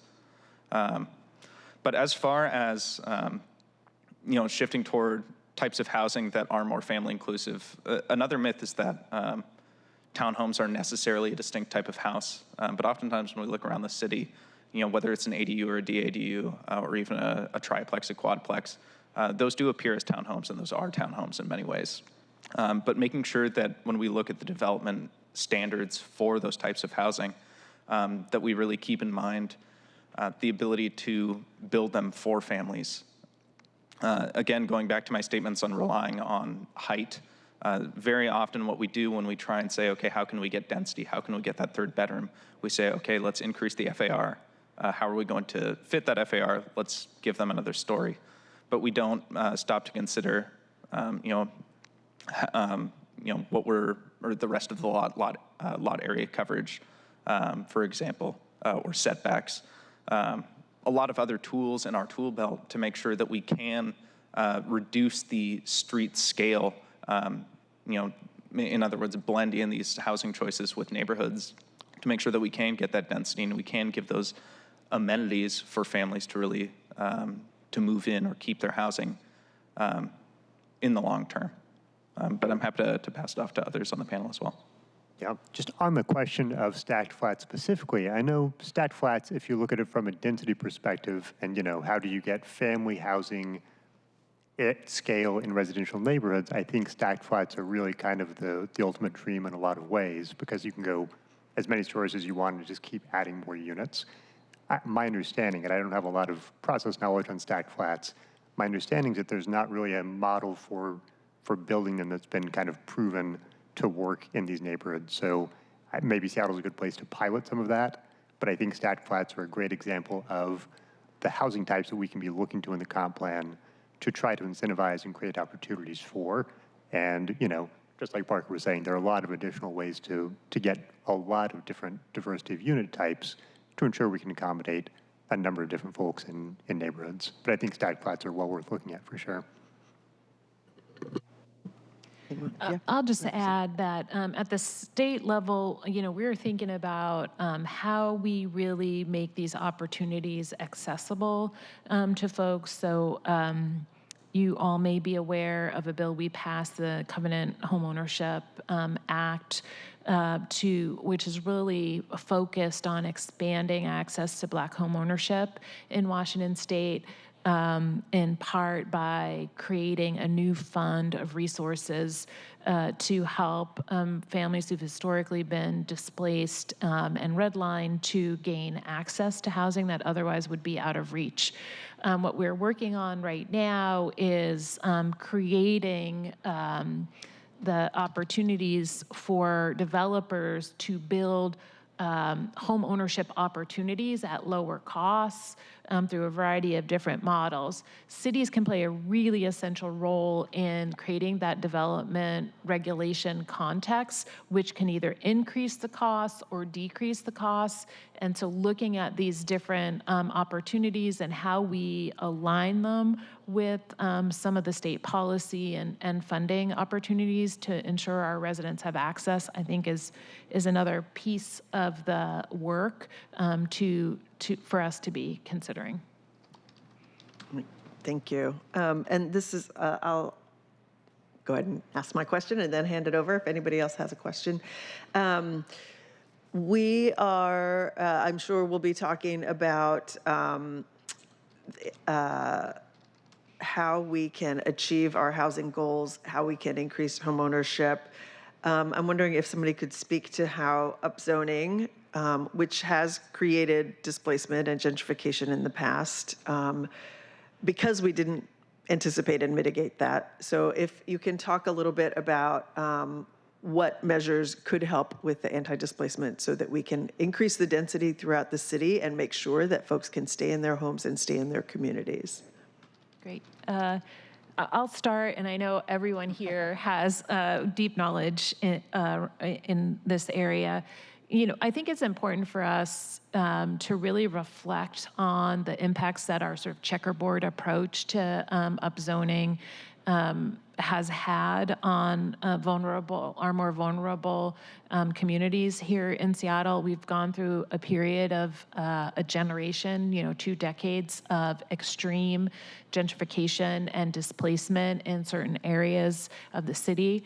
And we have an opportunity to take a different approach to density, having more broad scale, and even in kind of up zones across the city. So low-level increases in density in zones in all areas of the city, and really looking at how we think about our neighborhood centers equitably across the city, and how increasing density can impact existing residents and adjacent residents. I think we, along with many other regions of the country, have learned a lot about how to do density a lot more smartly. Some of the state policy that has been put in place, I think, helps to set the frame for that planning. We're very fortunate, I think, to have really high-quality staff here in the city who've been looking at these issues as well.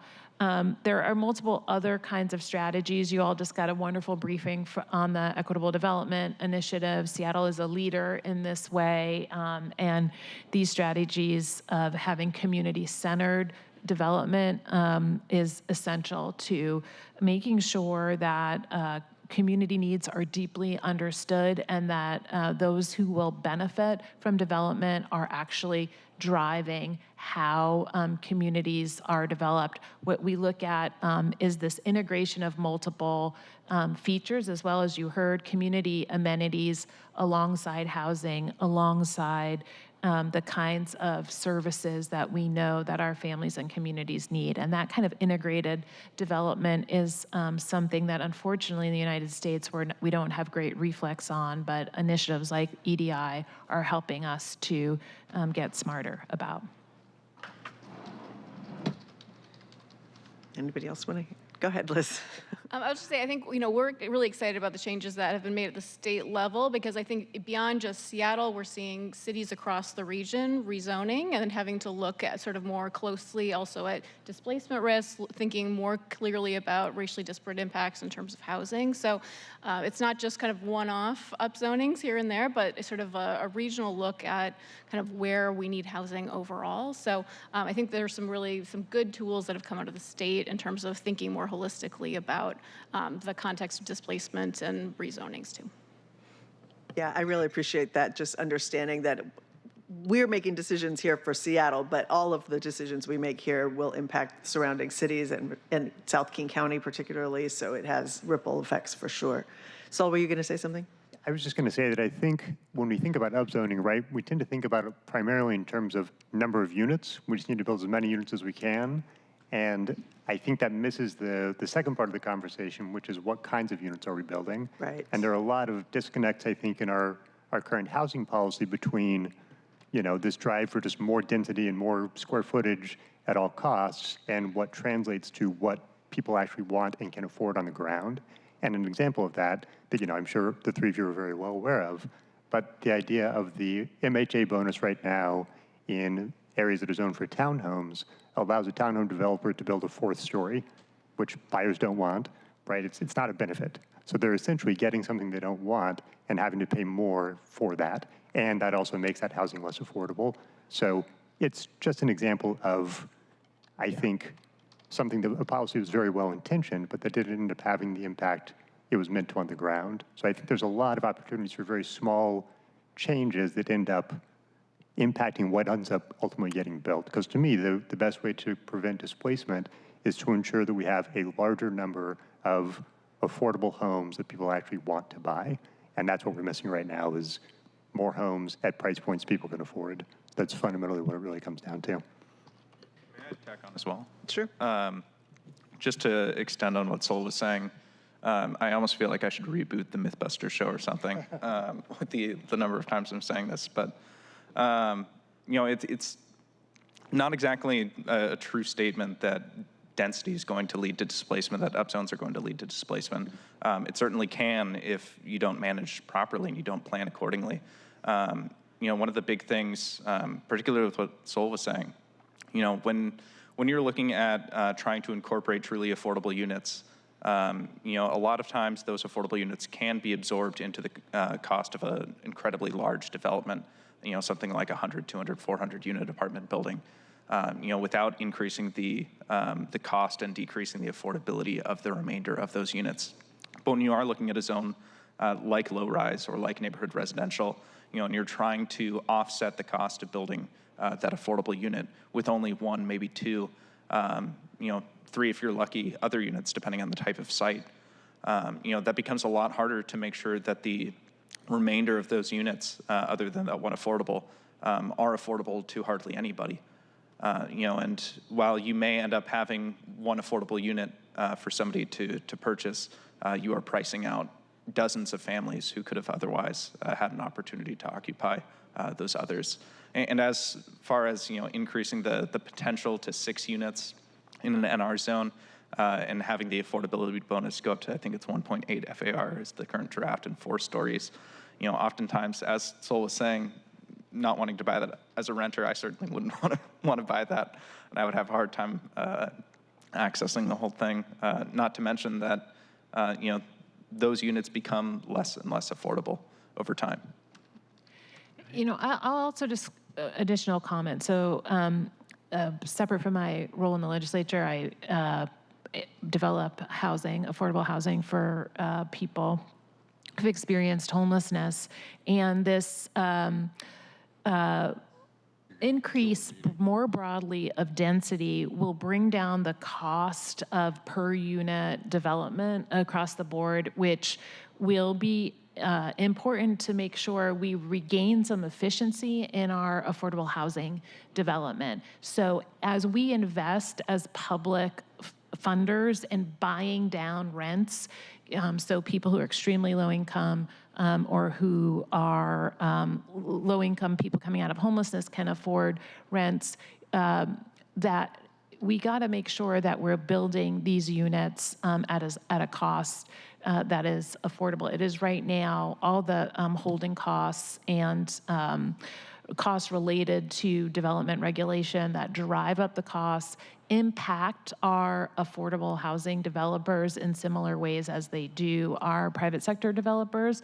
That means the efficiency of our housing levy dollars and other public investments are just not going as far. And creating a comprehensive plan that sets the frame that promotes more density in areas across the city, including and especially in these sort of neighborhood centers where you can do larger developments, that 100, 200, 300 unit buildings where you can incorporate a diversity of housing for people at all income levels, families who are extremely low income, people coming out of homelessness, et cetera, will be a tremendous benefit. And buying down rents is the most efficient anti-displacement strategy you can get. Very helpful. I really appreciate all of you being here. I think we're about to lose quorum, so I'm going to thank you all for being here. We will be having additional conversations like this on other topics, and really look forward to having your participation in those as well. So thank you all for being here very much. Representative Macri, I appreciate you taking some time out of your very busy day. I've lost my script, but here we go. Okay. This concludes the July 17th Land Use Committee meeting. The next regularly scheduled Land Use Committee meeting is on August 7th, 2024. Thank you, everyone, for being here. We are adjourned. Thanks for the opportunity. Thank you all. Yeah, thank you.